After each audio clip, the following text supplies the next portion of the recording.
ඔබට ඉගෙන ගන්න තියෙන පිල්ලන. අපි මුලින්ම ඉගෙන ගන්න උ ශබ්දයේ කෙටි පාපිල්ල. අපි දන්නවා උ ශබ්දයේ කෙටි පාපිල්ල යෙදෙන්නේ. හැබැයි පුතේ මෙතනදී විශේෂත්වයක් තියෙනවා. ඒ මොකක්ද? කෙටි පාපිල්ල විවිධ අකුරු වලට යෙදෙන ආකාර කිහිපයක් තියෙනවා. ආකාර තුනකට අපි කෙටි පාපිල්ල ලියනවා. දික් පාපිල්ලත් ඒ වගේම තමයි. කෙටි පාපිල්ලෙන් අපි මුලින්ම ඉගෙන ගමු මේ ආකාර තුනකට ලියන විදිහ. බලන්න ඔබේ පාඩමක තියෙනවා සුමුදු කුමුදු රුවන් හොඳ යාළුවෝ. ඔන්න ඔය අලුත් යාළුවා පාඩමත් එක්ක අපි යද්දී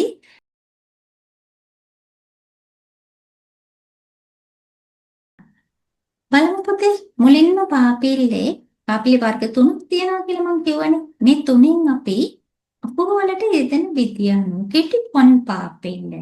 අකුරක් අවසාන වෙලා එතනින් පහළට යෙදෙන එක මේ මම මෙතන ලියලත් පෙන්නනවා ඔබට.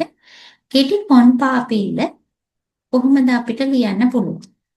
කෙටි පොන් පාපිල්ල මම රතු පාටින් දීලා පෙන්නන මේ මෙහෙම අරගත්ත මෙහෙම ගිහින් උඩින් චුට්ටක් නැමුණා. ඔන්න කෙටි පොන් පාපිල්ල.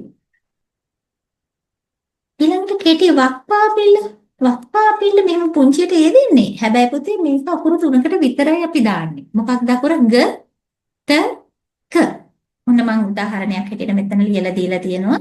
ග, ත, ක අකුරු තුනට විතරයි අපි කෙටි වක් පාපිල්ල දාන්නේ. ගු, ග අකුරට දැම්මම ගු, ත අකුරට යෙදුනම තු, ක අකුරට යෙදුනම කු කියලා උච්චාරණය වෙන්නේ. කෙටි වක් පාපිල්ල. ඊළඟට කෙටි ඇද පාපිල්ල එකම අකුරකටයි යෙදෙන්නේ. ඇද පාපිල්ල මෙහෙම ලියනවා. එක ලියන්නේ ර අකුරට පමණයි. මේ තියෙන්නේ රු කියලා උච්චාරණය වෙනවා. බලන්න අපි කියනකොට රු. දැන් මෙතෙන්දි පුංචි වෙනසක් ඔබට මතක ඇති මේ හැඩයම අපි ලියනවා. කෙටි ඇද පිල්ල දානකොට මතකද? ර අකුරට ඒක ලියන්නේ රැ කියලා මෙන්න මෙහෙම රයන්නේ උඩින් පටන්ගෙන යන්නේ. හැබැයි අපි ලියන එක රු ර අකුරේ බණ්ඩියෙන් පටන් ගන්න. මේ ර බණ්ඩියෙන් පටන්ගෙන මෙහෙම පිල්ලම දාන්නේ. ඔන්න ඕක තමයි වෙනස. අපිට එතකොට මෙතනදී උ ශබ්දෙට මේක ලියන්න බෑ. උ ශබ්දෙට ලියන්නේ රු කියන එක පමණයි. රු කියලා උච්චාරණය වෙනකොට ර අකුරේ මැදින් පටන්ගෙනයි පිල්ලම දාන්න ඕන. ඒක මතක තියාගන්න. කෙටි ඇද පාපිල්ල එන්නේ ර අකුර මැදින්. ඊළඟට කෙටි වක් පාපිල්ල අකුරු තුනකටයි යෙදෙන්නේ. ග, ත, ත අකුරු තුනට පමණයි. ඒ අනිත් අකුරු ඔක්කොටම ව්‍යංජන අක්ෂර කියලා අපි තියෙනවානේ. අපි අන්නේ අකුරු ඔක්කොටම ඊතුරු අකුරු ටිකට අපිට යොදන්න පුළුවන් පාපිල්ල යොදන්න අවශ්‍යතාවයකදී කෙටි කොන් පාපිල්ල. සු, දු දැන් මේ බලන්න ද අකුරට ලියනකොට මේ ද ලියලා යට කොටස නැතුව එතනින් තමයි අපි පිල්ලම දාන්නේ දු. ල අකුර ලියනකොටත් එහෙමයි.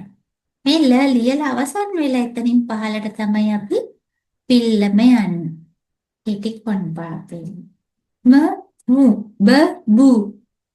මේ විදියට පුතාලට පුළුවන්. දැන් ඔන්න කෙටි කොන් පාපිල්ල, කෙටි වක් පාපිල්ල, කෙටි ඇද පාපිල්ල කියලා අපිට පාපිලි කෙටි පාපිල්ලේ වර්ග තුනක් තියෙනවා. මේ තුනම ගැන ලියන්න පුළුවන්. ඔබට පුළුවන් මේ වගුව ඇඳ ගන්න. වගුව ඇඳගෙන ලිව්වත් කමක් නෑ පුතේ. මොකද ඔබට කොහොම වැදගත් මේ පාඩම. මොකද කෙටි පාපිල්ල ලියනකොට අපිට කෙටි පාපිල්ලේ ආකාර තුනකට අපි ලියනවා.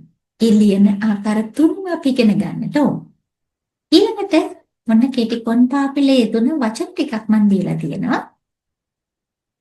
සුමුදු, සුමුදු, බුරුත, බුරුත, පුංචි, පුංචි, ජුකි, දුවලා. දැන් ඔන්න එහෙනම් මේ වචන ටික පුතාලා ලියන්න ඕනේ. කෙටි කොන් පාපිල්ල. මේ වචන ටික පුතාලා ලියන්න ඕනේ. කෙටි කොන් පාපිල්ල. දැන් මේ වචන ලියන ගමන් මම අද පාඩම අවසන් කරනවා. ඔබට පුළුවන් ඔබේ පෙළ පොතේ කියවීම පොතේ කෙටි කොන් පාපිල්ල, කෙටි වක් පාපිල්ල, කෙටි ඇද පාපිල්ල. කියන්නේ කෙටි පාපිලේ යෙදෙන වචන ටිකක් තෝරලා ලියන්න. ඒක අභ්‍යාසයක් හැටියට ඔබ කරන්නට ඕනේ. එතකොට ඔබට මේ පාපිලි පාඩම හරි පහසුයි. හොඳින් මතකින් තියනවාද ඔය පුතේ? තව දවසක මේ වගේම තවත් අර්ථවත් පාඩමකින් ඔබත් සමග එකතු වෙන්නම්. ඉතින් ඔබට අයුබෝවන්.